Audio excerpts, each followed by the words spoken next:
Okay, so this is my first video. Right now we have 4 horses and we have been doing rotational mob grazing with them since the beginning of the summer. We are now on our second rotation. And one of my primary concerns for them is keeping their body score and their body condition in a healthy range, especially since we have Miss Daisy over there and then we have the Bay, Georgia, and both of them are a little on the heavy side. So what I don't want to see is their body conditions getting worse given the grazing method we have. Now they stay on pasture 24/7. I'm going to go ahead and preemptively say that we work closely with our equine veterinarian and our farrier to monitor them and try to find the most natural way to keep them. They are not on any grain, and so I just wanted to share kind of what we're doing. We are not experts.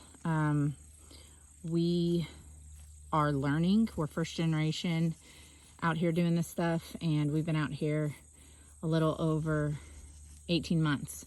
So this is kind of my video dialogue journal of what we're doing. And if you're interested, check us out.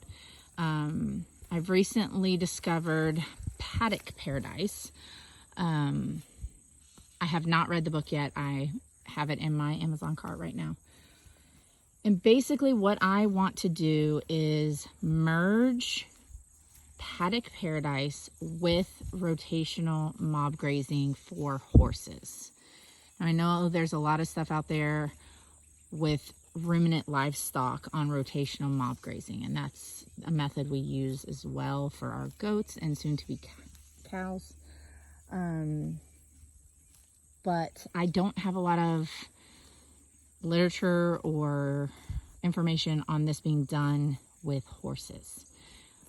So we have been working on, I think this is day 3. We've set up these lanes.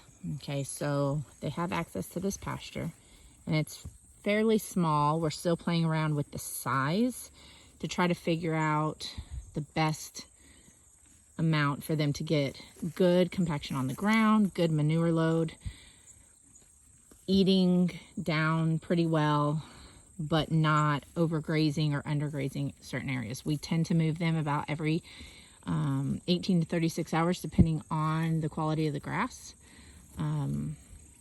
Now, they can walk down this trail right here. Okay, now I'm gonna go under here. And this is the trail. So for now, we still have some manure on the trail. And this trail leads down to their shade and water. Eventually, we want to set this up on about 10 acres worth of space. But right now, we're trying to train them to use this.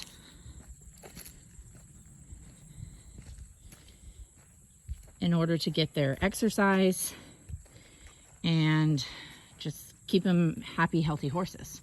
And you can see this has been used, like I said, for 3 days. So we've got quite a bit of dirt, which is okay because the trails and the standing, the resting spots should have dirt. Now, once we get them to where they will walk down this trail for an extended period of time, and this trail's getting longer, we're almost at the end of this pasture to where we're gonna turn and go up the fence line. I would like to incorporate the barn for shade. Right now we're just using overhead trees, but eventually we didn't want to go too far in with this if it wasn't going to work. I tend to get wild ideas that don't always work. So I want to continue down this road and then up to the barn for their shade and water. But I'm going to kind of keep a log of what we're doing and how the horses are progressing. And if you're interested in following along with us, we would love to have you learn as we go. Learn from some of our mistakes, because we are definitely still making them.